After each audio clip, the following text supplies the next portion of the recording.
Hi, I'm Coach Landry, and today's topic is 9 signs of an unhealthy relationship.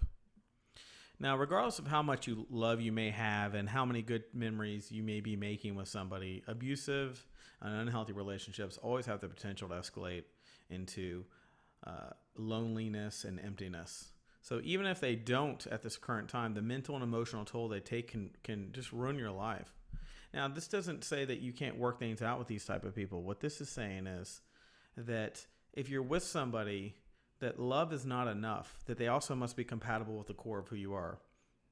And go back and watch some of my other videos that cover some of these topics, like signs of personalities and key factors to successful relationships. Go back and watch these videos if you haven't, that are on my channel, and it'll kind of tune you into what I'm talking about. But it's never worth it to stay in relationships like I'm going to describe, because personally, you deserve better as a human being. And number two, you should always be with someone who's interested in resolve. Okay, key word there. If you're not with somebody who's interested in resolve, and they're just interested in talking to you and making you feel guilty, even though you're loyal to them, and they're constantly just making you feel guilty for who you are, then you're in an unhealthy relationship, because you're not able to be yourself and not feel guilty. You're not able to express your feelings and not feel guilty. Now, I'm the type that when I'm in a relationship, I'm open to anything anybody has to talk about at any time. But what I'm not open to is being talked to in a certain kind of way. And so what that means is it's very important when you're with somebody that the way you talk and the way in which you go about things with each other is actually effective. If it's not, you need to solve that. And if you can't solve it, you're in an unhealthy relationship. Because at some point, if you can't solve fundamentals to a relationship, then it's time to move on. So the 9 factors that I'm going to go through, or 9 keys, or 9 principles, whatever you want to call them, I call them signs, are number 1 being controlling you with kindness. Believe it or not every controlling partner does so with violence or fear or anger. Some are sly. They're manipulators. They seek out your weakness, whether it's low self-esteem or loneliness, and they use that to keep you under their thumbs. They build you up. When you're with them, they make you feel like you have the best time in the world, but when you're not with them, they're constantly making you feel guilty and constantly pushing you off. Like, oh, you'll be like, hey, do you want to get together this weekend? And let's say you had some small fight, and like, no, that's okay. They'll just keep you to the side. But then when they're with you, they treat you like gold. So you're like, I don't get it. When I'm with them, I'm like gold. When I'm not with them, I'm treated like I'm a second priority. They build you up to make themselves the hero and the go-to person, only to use the power of pushing you away later. Number 2 would be blaming you for your feelings. Every time you're upset, it is because you're exaggerating, or you expect too much, or you're too sensitive. And when you need some of their support, you're always handing out, or you're clingy or needy. When things go wrong in your life, it's something that you need, and you need to get over it. Now, it's not that there aren't certain times in any relationship that there aren't times that you should get over it, that you are going too far with very small subjects and not choosing your battles wisely. But if you're hearing this on a general basis, then you're either incompatible or you're in an unhealthy relationship. And go back and watch some of my videos to find out which you may fall into. Because loving partners let you have your own feelings.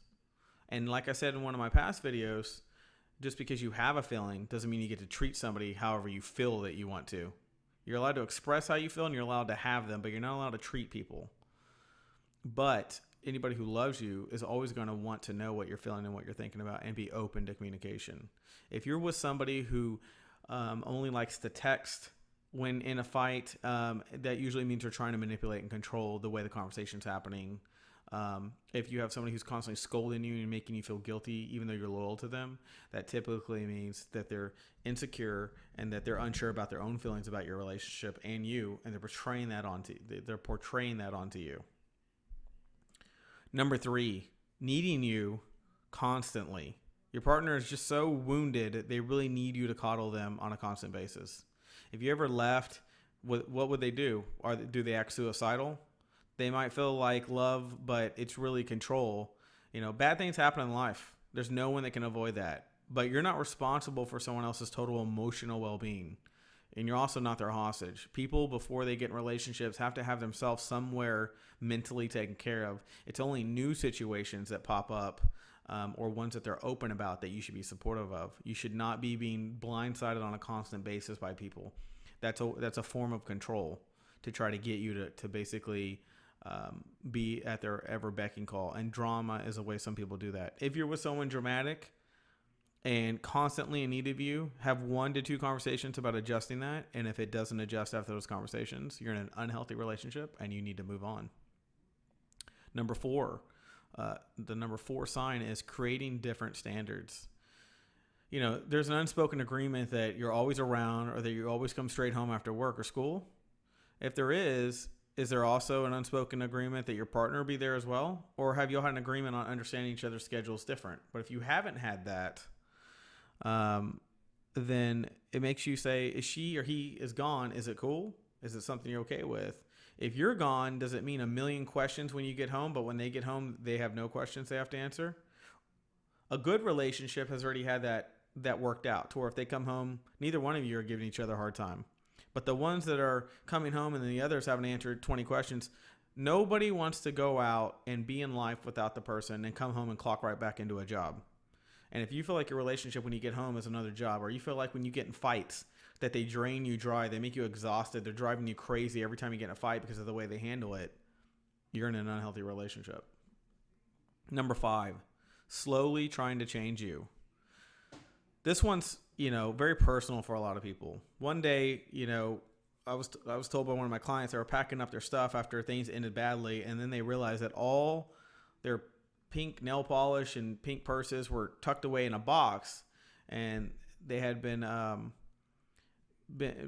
put away. And the woman had never asked her to do anything, but her manipulation was just that good that if you wake up one day and you realize you're not doing what you love or seeing your friends or wearing what you like, that's a problem. And what she realized is, God, I was putting things away because I was not going to wear those things because of the uncomfortability that it kept giving my partner. And she felt like she lost part of herself during that.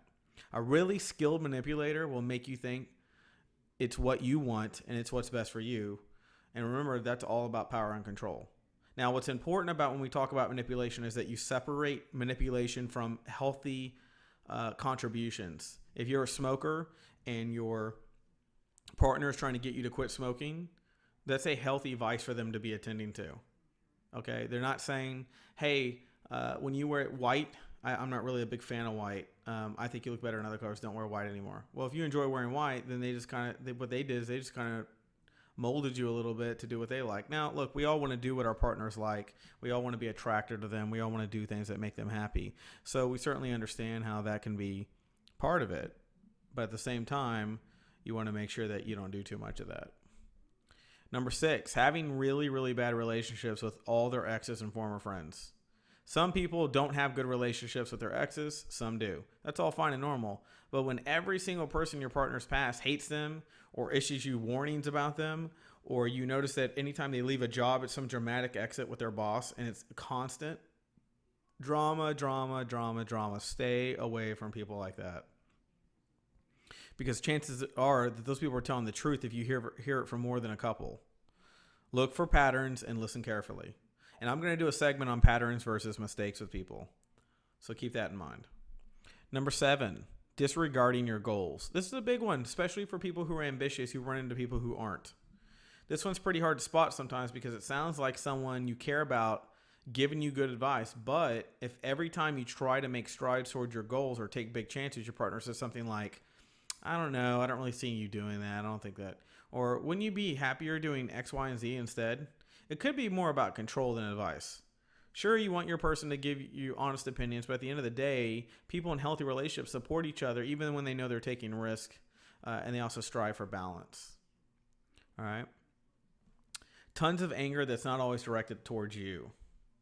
If a person, flies off the handle a lot and has a really short temper, even if they're never mad at you, it should raise a red flag, because in most cases, it's only a matter of time before they are mad at you, and unchecked anger can bleed in and make it twice as intense because of anger towards other things that now are funneling towards you. Unchecked anger can just have bad consequences, and I highly recommend avoiding people like that. Let them get themselves together before dating them. And the final one, I would say, is holding your heart hostage, and this is people who feel guilty naturally and are dating someone who knows how to take complete advantage of that, and at the heart of themselves, they're not really interested in resolving things with you. They're interested in keeping you around for sex, casual sex, doing activities together. But as far as actually having a relationship and having to be committed, they don't want to do that. Now, commitment comes in many forms. Remember, commitment's not always a label. Sometimes commitment is, I love you. I know that we love each other and we spend every weekend together. However, some people, you can tell when they're manipulative about that situation is because when you decide to spend a week with them, all of a sudden they're like, no, we got in a fight, or I don't know, I want to think about things. And they know they can do that and they treat you like that. And if you're an attractive, strong woman or man, that's why they're threatened and they control you. I had a client I talked to this about recently. She's with a man who, when they're together, they're fantastic. When they're apart, he's very insecure. He constantly barrages her with, texts of feeling threatened and thinking she must be doing something wrong and things like that. Get rid of people like that. They don't change. It only gets worse, especially when you get into marriage. Because what they deem as being protective is just another version of him or her being insecure and controlling. People that do that are self-loathers. Typically, they will do this through sending you long texts, making you feel guilty one after another so they can control the conversation. And then when you have something to say, they just keep talking as if they didn't read it, making you feel bad and unsure about your feelings. And even though it's them that's unsure, those types make great activity people to do things with. It makes you feel stable when you do things with them because you're like, oh, we're having a good time. We must be compatible. Those are called activity relationships. Activity relationships are people who meet who aren't actually compatible but do things together so they feel compatible. But once you have to sit down and talk about your relationship and actually get into your feelings, they just shun you off and they shut it down and they have no interest and they let you know that, yet you keep coming back so they know they can manipulate you. Remember, you teach people how to treat you. So if you're going to have good time, you're going to have good times with people like that, but it will always get back to how they treat you when things are down or you need to talk about your feelings. So loyalty makes you tolerate people who don't deserve you. So activity relationships also leave you unfulfilled and lonely. And you're better than that. So you need to recognize when that's happening. Love doesn't make a healthy relationship. Love is not all you need. Love will not always lift you up where you belong, as the song says. But sometimes love will keep you in a place that's not good for you too. The wrong person will know how to play your heartstrings so that you don't want to live without them or you can't live without them. And there's a difference between someone who genuinely is frustrated with you and that's why they're pulling back or something traumatic has happened in your relationship and they're trying to recover from it. If those people are still around, especially if you've done something traumatic to them and they're still trying with you, that's genuine love. If they've loved you when you've been heavy and then gotten worked out and gotten in shape, if they've loved you when you've been nasty to them and they're still there to love you, those are genuine people who love you. But if they're people who are there during the good times, but when you need to talk or things are bad, they just say, oh, we'll talk, not this weekend. I'm going to go do something else. And all of a sudden they got new plans and things like that. Or when you want to talk about things, they tell you, I don't want to talk about that, ever. There are people out there like that will just completely shut you down like a faucet, turning it off. The wrong person will know how to play your heartstrings so that you don't want to live without them, like I said. So finally, whether you're in a relationship that has any signs of, of these kind of things or not, just remember you deserve to be happy. More days than sad. And that's the way you should look at it. And it's better to be single than to be hurt. So, ask for help from friends and information and come to my videos and feel free to reach out to me if you have any kind of questions on this, because I don't like seeing people in these situations. And if there's anything I can do to help you get out of it, or at least recognize if you're in one, I'm going to do that. So if you'd like to book a personal session, contact me via the email below. And if you found this information helpful, show your appreciation by clicking the PayPal donation link below also. And I will talk to you soon.